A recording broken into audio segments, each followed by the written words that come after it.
Hello again. This week we're exploring Phoenix.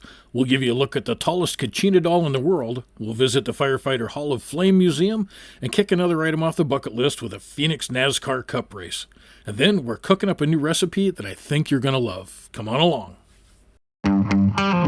Welcome to What Doin'. We're Deb and Aaron, two retirees originally from Washington State who love to travel the country, make new friends, have new adventures, scuba dive, hike, cook, and just about anything outdoors.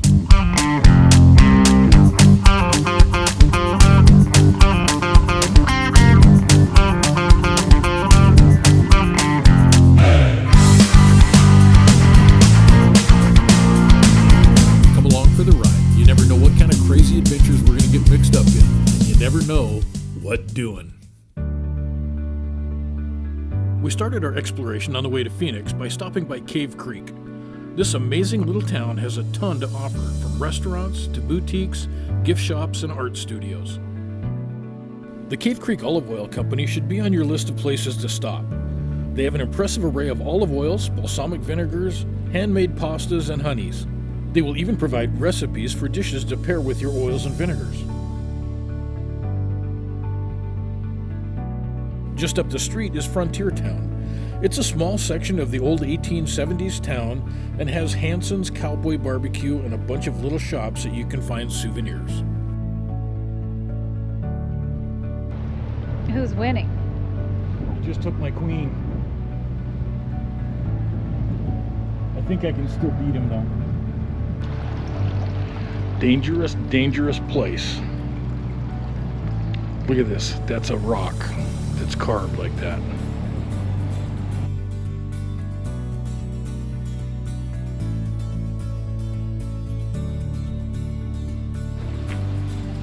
You know Valentine's Day is coming up.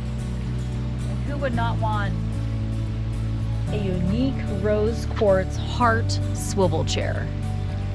If only you loved me, that would be perfect. Would it fit in the coach? No. But I know what would fit.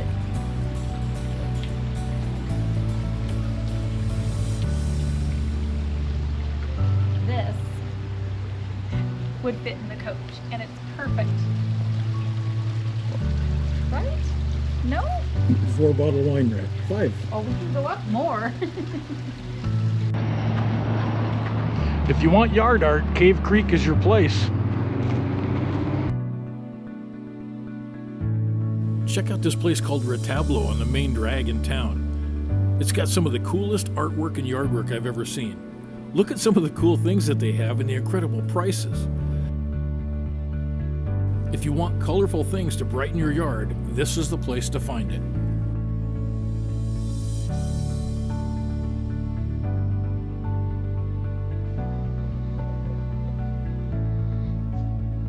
And the furniture and everything down here is just amazing.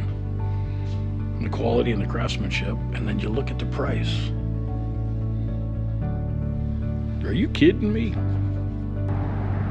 If you come and visit Cave Creek, Arizona, I don't care where else you go, but this is one place that you really, really have to stop. We walked through and it just kept going forever and ever and ever. And the prices are incredibly good for what you get. But if it's the strange, odd, and just plain absurd you're looking for, you'll find that at Southwest Bedazzle Boutique. We found some real treasures for our friends here. Okay, Townsend, we're picking them up and we're going to have them delivered to your house. Sorry, Karen.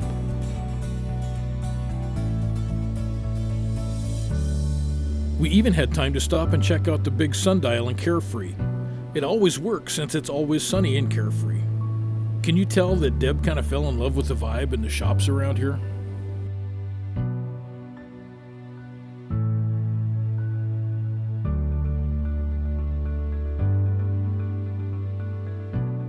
We had to come to the Hall of Flame in Phoenix. There's a surprise in here. I'll show you guys. Pretty cool. This amazing fire museum is one of the best that I've ever been to. Some of the very first pieces of American firefighting equipment is stored here.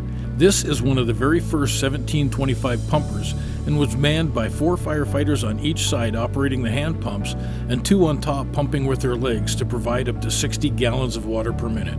So the insurance brands are kind of cool. We have the one from here, the United Firemen's. We also have 2 of these, and we have the one from down here. We have this one. They're all from about 1860. If you had one of these on your house, that's how they knew who you were insured through, and they would come and put out the fire. A lot of big fights started if one place didn't have the insurance, but the other one did. Cool history behind these. The Hall of Flame pays tribute to every firefighter killed in the line of duty. This is the most comprehensive tribute to the fire service that I've ever seen. Unfortunately, with my careers in both the fire service and the state patrol, I've known too many names in places like this, but I'm glad that they're here to be honored. We dropped off a patch to add to the wall. There was some amazing pieces of history, but one had a very cool connection. Check this out. Here's Small World for you. 1927 Model T, the old Tin Lizzie, was donated here from Yakima Fire Department. I worked in Yakima for the patrol, was a volunteer firefighter at Glede, which is just outside of Yakima. But they got it from Lee Madsen, who was the chief at Angle Lake Fire Department. I fought fires with Mike and John, and they donated it here back in the 70s. I was at Angle Lake Fire for 6 years, worked with both Mike and John. If you're a fan of fire department history and folklore, or just a fire buff, stop in and check out the Hall of Flame. It's a pretty cool place. Attending a NASCAR race has always been on my bucket list, and we finally made it to one. So I only have one thing to say. Drivers, start your engines! Behind them, in row number 3, the 43 of Eric Shaw. Roll off in fifth position. And she's in number 9. National Auto Parts Chevrolet starts 6th. For the same reason!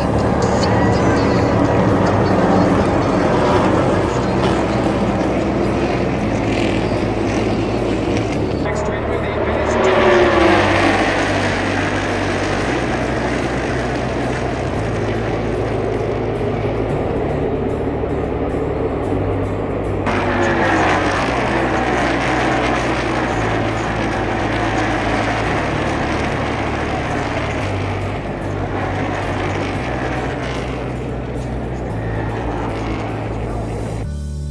Okay, time for a little campground cooking. We're going to introduce you today to a little something called crack slaw. I found this recipe. We've tried it a couple of times. I really like it. Hopefully you guys do too. You know that we stay pretty busy on the road. We're out hiking and running around, and when we finally get back, sometimes there's not a whole lot of time to eat dinner. But this is always one that does really well. We're going to start out with some green onion, chop that up a bit, and a little red pepper.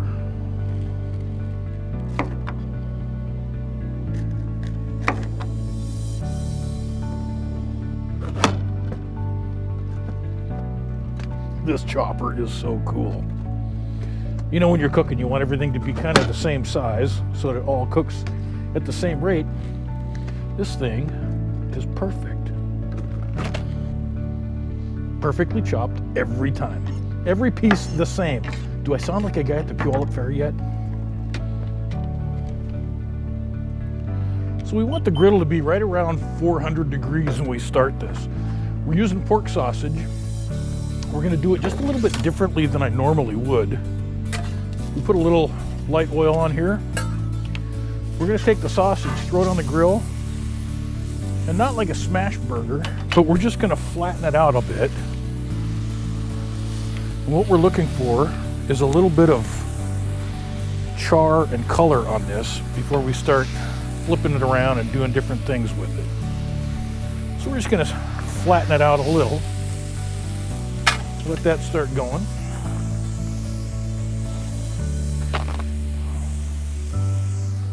While that's cooking,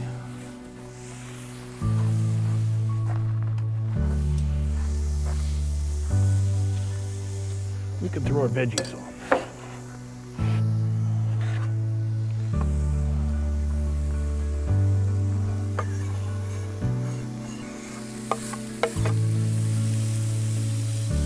And that's just the bottoms of the green onion, correct? The whites.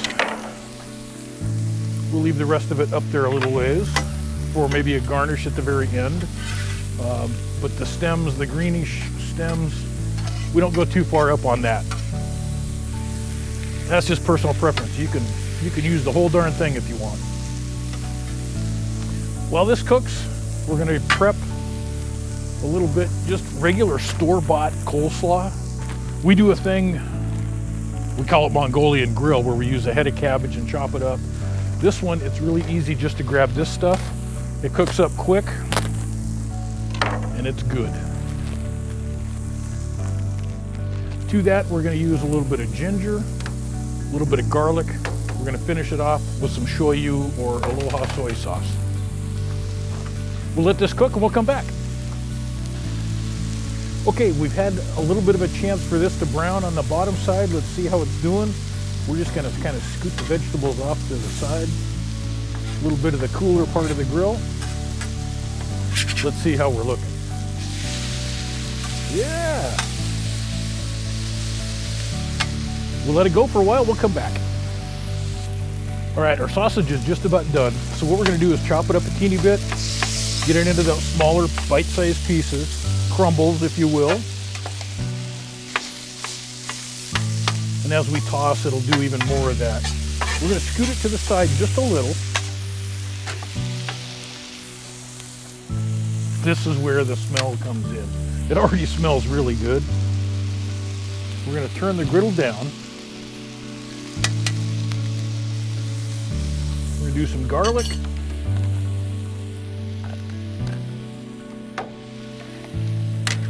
A little ginger. Okay, maybe a lot of ginger.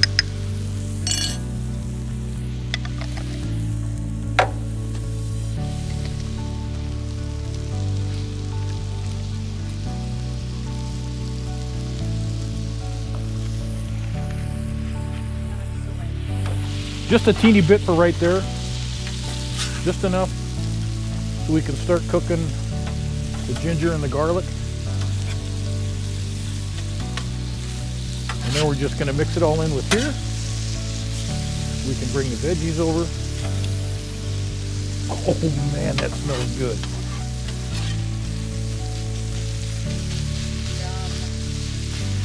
We're gonna get all this going over here. And then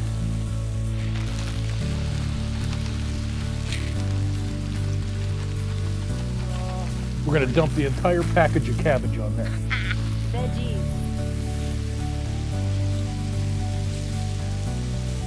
Now, if it gets too dry, which it usually will, with putting all of the bagged cabbage on there, a little bit of oil, avocado oil, not extra virgin olive oil, it burns too quick. The avocado oil has a little higher smoke point. It won't burn. We're gonna let this go just for a teeny bit. We'll mix it all together. Add a little soy sauce in there. We need more ginger and more. I always love more ginger and more garlic.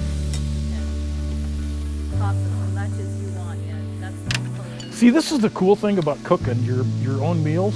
Yeah. You can change it up however you want. Make it yours. Maybe a little bit of ginger. That's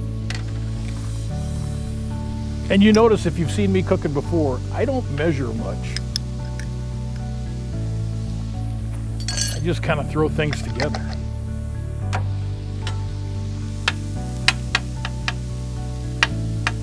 We'll let that get going.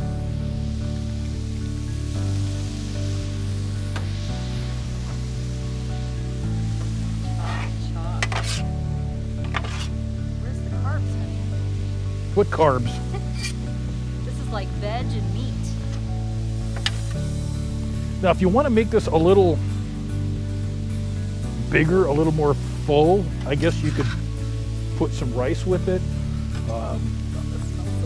We generally will do this with lettuce wraps.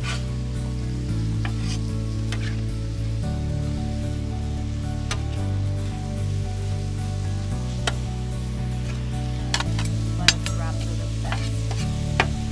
We do a lot of stuff in lettuce wraps. Have we done the Asian chicken lettuce wrap recipe? We'll have to do that. You guys would love that one. And this is super good on eggs the next day or in an omelet or in a tortilla. Breakfast burritos, you can put anything in a breakfast burrito and make it good.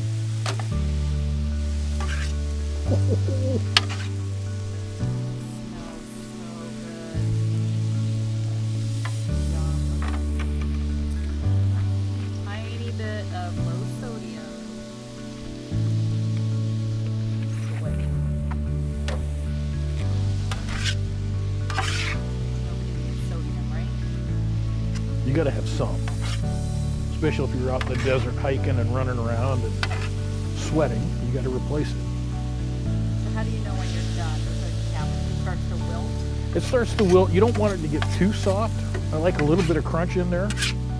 But again, you can make this your own. You can cook it to your own doneness. What I like, we don't have any of, is the sweet soy sauce, the ABC sweet soy sauce.